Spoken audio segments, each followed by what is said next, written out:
If I start crying in the middle of this video, don't be frightened, for they are tears of joy. I'm more than happy to waste my water for the cinematic event that we have been waiting and waiting and waiting for years, but that Denis Villeneuve has been thinking about for decades. But I want to get something out of the way before we get into this review.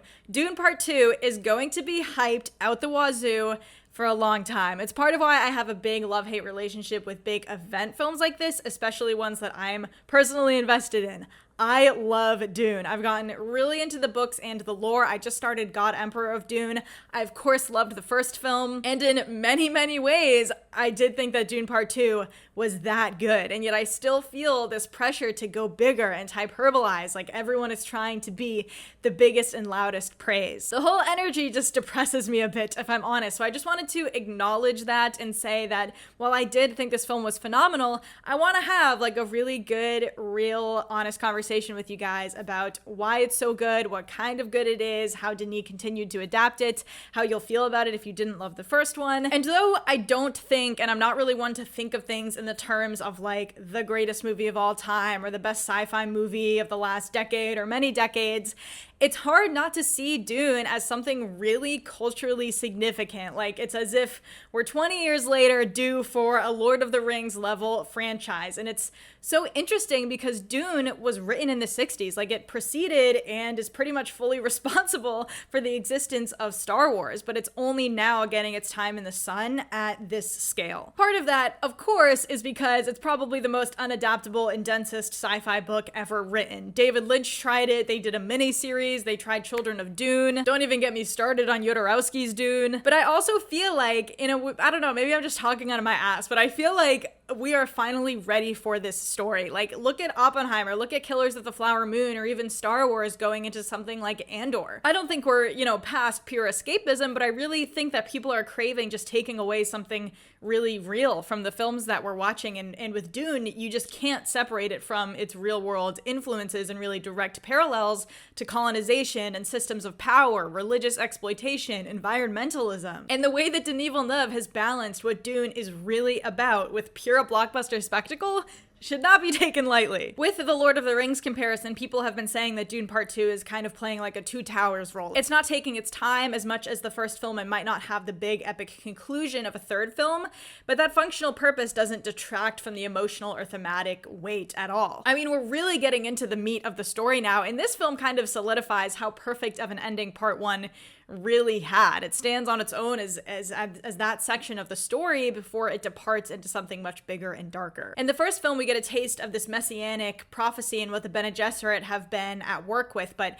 it's mostly just about introducing us to this world and the whole attack on the Atreides family. Higher level politics, but Part 2, we spend so much time with the Fremen, and it through and through is about religion and power, and it is at like biblical proportions as Paul and Jessica are assimilating with the Fremen, but tensions are developing around who does and doesn't believe in this prophecy and the moral implications of what Paul and Jessica. I'm trying not to get too into detail, but I mean, some scenes will really make you feel sick to your stomach just at the religious exploitation and construction of something that and they know will lead to disaster. And with that time they're spending with the Fremen, one of my favorite parts of this film is that it really gets more into developing them as their own character and people. We are now learning their way of life as Paul and Jessica are, and I think this will ease the worries about Mina presence in these films and having them have a bit of autonomy in it all. It was so cool to see this underground population and their culture really come to life. I mean, it was one of the parts of the film that actually built on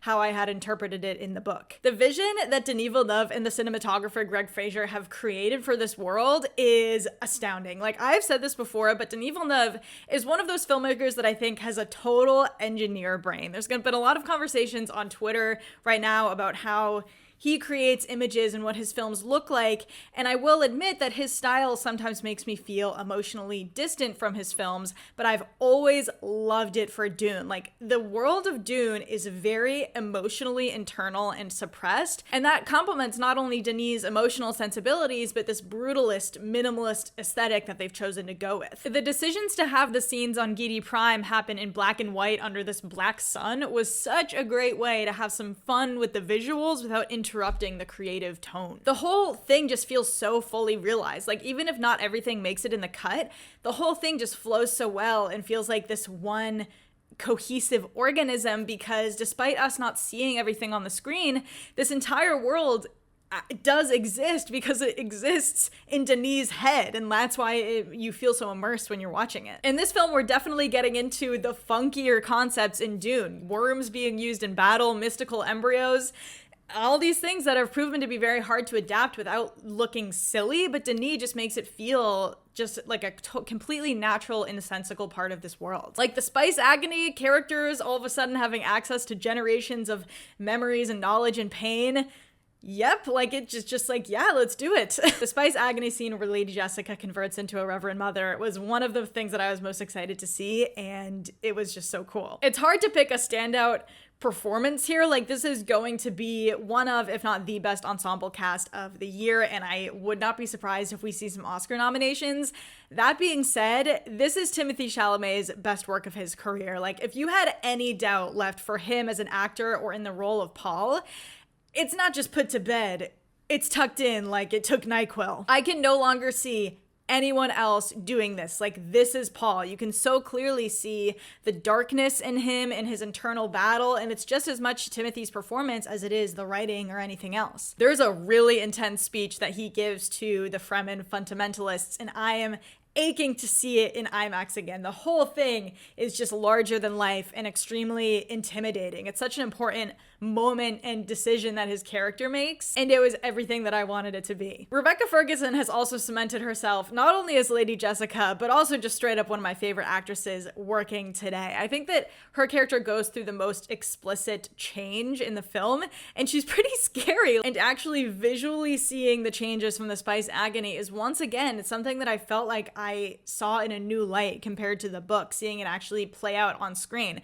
There's one close-up shot of her that is like haunting my dreams. She is so good. Dune would not be the same without the female characters at its center, and Zendaya really gets to come into her own as Chani here, a true Fedaykin warrior with strong opinions and pride in her people and not a dishonest bone in her body. She really kicks ass. Paul and Chani's romance is also prioritized a lot more than I thought it would be, which I think was a really good decision, because you get some really sweet moments with them and you're invested and you believe in their relationship, but they also really paid attention to how Chani disagrees with certain things that Paul and Jessica are doing. And so it really reinforces that tension that you feel between them, because she kind of represents this group of the Fremen that are skeptical as opposed to the fundamentalists like Stilgar. Stilgar kind of fills like as much of a comic relief role as this film could allow for, which I thought was really fun. I think Javier Bardem is pitch perfect for this role, and he brings a lot of heart to it, and it's a great performance.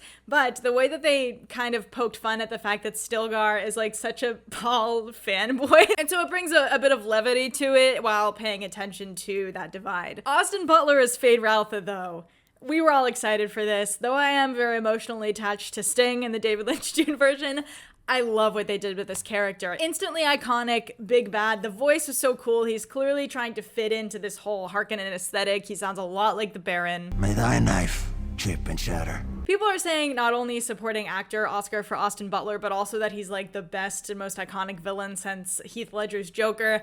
I do not agree with that at all, simply because of the fact that we just don't spend enough time with him. Like, he's not in the film that much, but it is a really satisfying take on this kind of psychopathic foil to Paul. And the fight between him and Paul is so epic and well shot. The choreography is amazing. I've always loved in Denis adaptations that the fighting styles actually felt slightly dissimilar to ours. And of course, this gladiator culture is delicious to watch. This had been advertised as being more action-packed than part one, and I had this little voice about that, like, I hope Denis hasn't been forced to like appeal to the masses and compromise some of the thematic richness. We saw some more humor in the trailer. You just never know.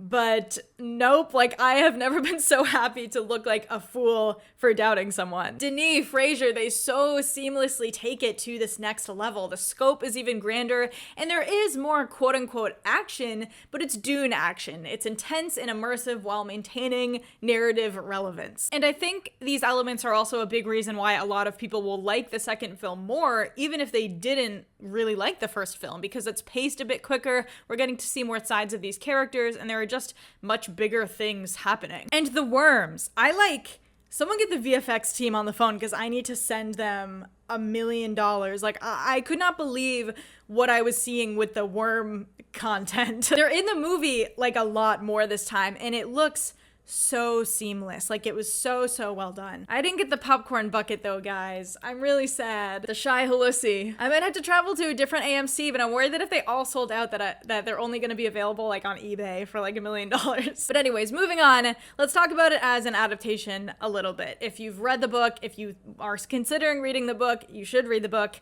But fair warning, this is a looser adaptation than part one. I think that was kind of a given because the events of the first half of the book are a bit simpler and more straightforward, and now we're getting into something much more complex. More is going to be changed, more is going to be cut. I'm already seeing some bereaved fans on Twitter, and I think it's complicated. Like, on the one hand, there were definitely scenes that I do wish had been in the film, and especially, I think the biggest point I want to make is that scenes happen a lot quicker than I would have liked. You know, you're reading these things and you get all these little details and it feels like, you know, hours and hours you're just living through this scene. And then in the movie, it'll be like 5 or 10 minutes long and it's like, oh, you know, it was well executed, but maybe that part didn't live up to what I experienced with the book. On the other hand, unless they made 3 10-hour movies, there's just no way to do justice to the whole picture. So all of the book readers will have a different relationship with that. It's just kind of the nature of the beast.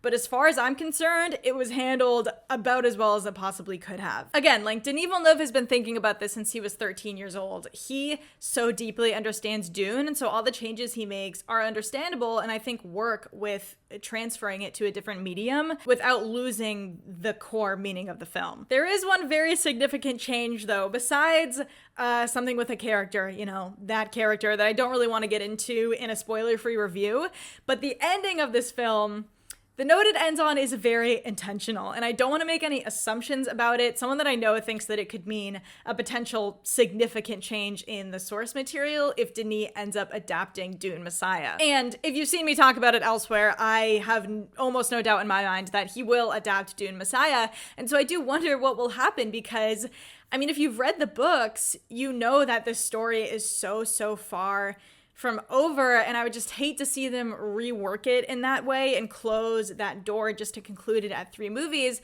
But at the same time, once you get past Messiah, I don't know if any of this could ever make it into a Hollywood blockbuster, but Denis might also not want to be locked into this for like the rest of his life. It does make me a little bit nervous, especially if they do make that big change, but at least for the time being, we have 2 incredible Dune movies. Like, this really was one of the most amazing, impactful cinematic experiences of my life, and I still just have yet to wrap my head around the fact that Denis Villeneuve is adapting these and that they are this good. And so, it's the greatest joy and honor of my life to give Dune Part 2 5 out of 5 stars. I love Dune, man. Did you see my shirt? It says Dunk. I can't wait to watch this film a million more times. I'm going again tomorrow, so I'll be watching it with all of you who sadly weren't able to see it at the AMC early fan screening.